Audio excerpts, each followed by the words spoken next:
Hi, I'm Katie Ziskind, the owner of Wisdom Within Counseling and Coaching in East Lyme, and we offer online teletherapy to Florida, to Connecticut, and coaching to any worldwide location.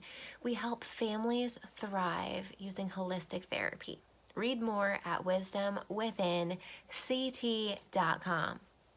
This video will provide you with 3 tips if you are in a conflict. If you're in a relationship, married, unmarried, have been together for years, or have recently gotten together and are now having some conflicts, these tips will help you manage your emotions, the intense feelings that can come up, that can lead you to feel flooded, triggered, angry, jealous, resentful, and just really not your best self. And you can learn how to process what you're going through and get your needs met in a healthy way. The first tip is to know that yelling will not accomplish anything. When you yell, you might really want to get your point across, or have something important to say, or feel hurt. However, yelling will cause the other person or people that you're talking to shut down emotionally. So, great self-awareness and self-leadership skill.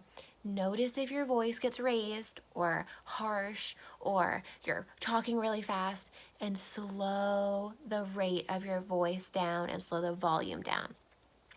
That will help the other person hear what you're saying and will also help you be a more effective leader, because you're leading from self-leadership first, and then you can lead the couple bubble. The couple bubble is an invisible boundary around you and your partner or partners, and this bubble surrounds you with strength, with commitment, trust, security, so that even when you're not together, you know that you're both working on that relationship together. So a strong couple bubble is really important for every healthy marriage. So if you feel hurt and you don't share that hurt, or if you feel angry and you don't share that, or feel anything, you could feel happy and just keep that to yourself and not share that. That can damage your couple bubble. So if you feel happy, like you're happy that your partner made you coffee or made you breakfast, or if you're happy that they did laundry or whatever it is, share those happy moments in a verbal way, in a conscious way. I like to use the idea of conscious action. When you feel an emotion, you have an opportunity with your partner to create an emotionally bonding moment or an emotionally meaningful moment.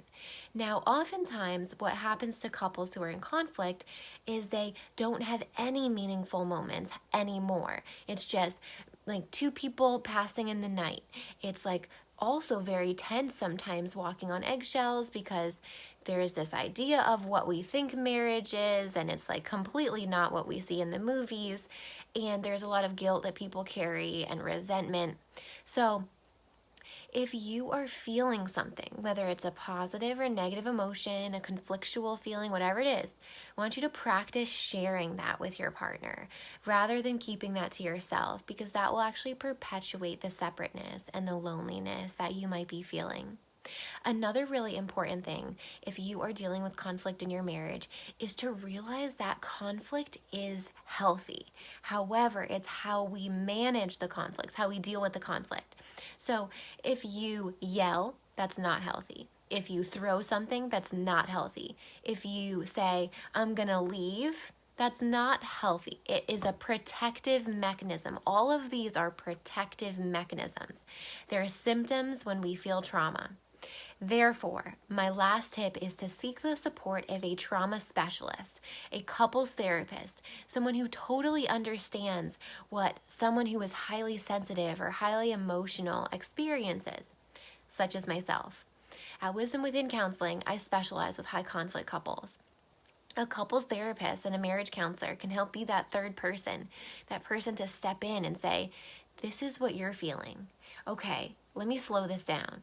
And all right, so that's what you're actually feeling? Okay, let me understand that. And then let's communicate that together.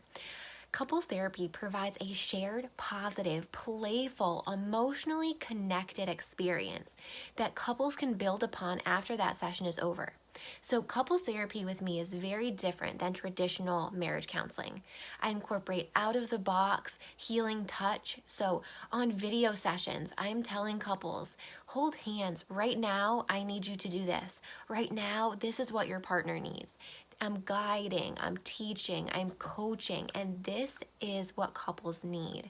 That is a very specific type of specialty of what I do with marriage therapy, with healing touch, with bringing in this holistic piece of creating emotionally bonding moments. Couples develop separateness because they don't have enough emotionally connected moments.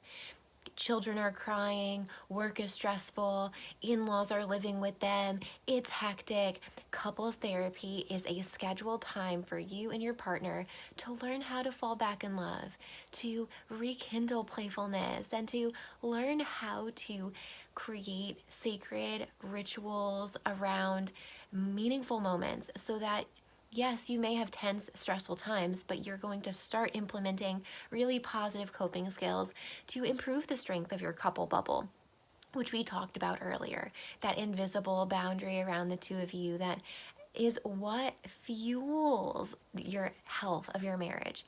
Now, the bonus tip I have for today's talk is that secrets perpetuate shame. So I want you to remember this. Secrets perpetuate shame. Once you know this, secrets perpetuate shame, you can realize that anytime you keep a secret, it's going to perpetuate shame, which is the opposite of what you're trying to do. Shame is where we feel like we can't be all of ourselves with someone. We can't show all of ourselves to someone. And that's why couples come to work with me, because you might feel like you can't tell your partner how you're feeling, or tell your spouse your worries, or you're afraid to ruin the moment, or you don't know if they'll reject you or if they even really want to be in the relationship. So if you need help connecting with your spouse, I would love to work with you in holistic couples counseling through video telehealth sessions. I'm licensed in the state of Florida to work with couples who are conflictual, struggling with aggression, trying to figure out how to get through, and really trying to, have that commitment be a beautiful part of the modeling that they're offering for their children. I also work with couples in Connecticut who are really working on rebuilding playfulness, connection, gaining clarity on their marriage, and needing a specialized type of emotionally bonding, experiential couples therapy. So I would love to work with you if you're looking for that connected emotional experience. You can start by booking a phone consultation right on my website to work with me, and my schedule's on there. Book that at wisdomwithinct.com. That's wisdomwithinct.com. I hope you enjoyed these marriage counseling tips today.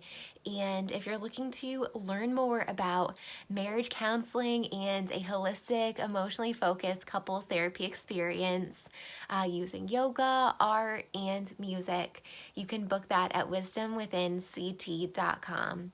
I'm Katie Ziskind. I'm a licensed marriage and family therapist in Florida and in Connecticut.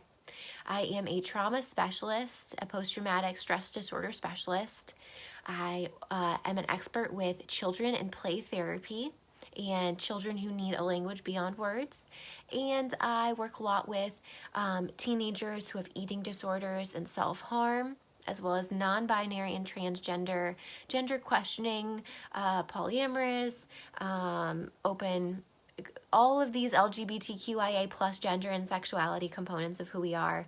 And I love working with high conflict couples who need help thriving. You can read more at wisdomwithinct.com. Hope you guys have a great day.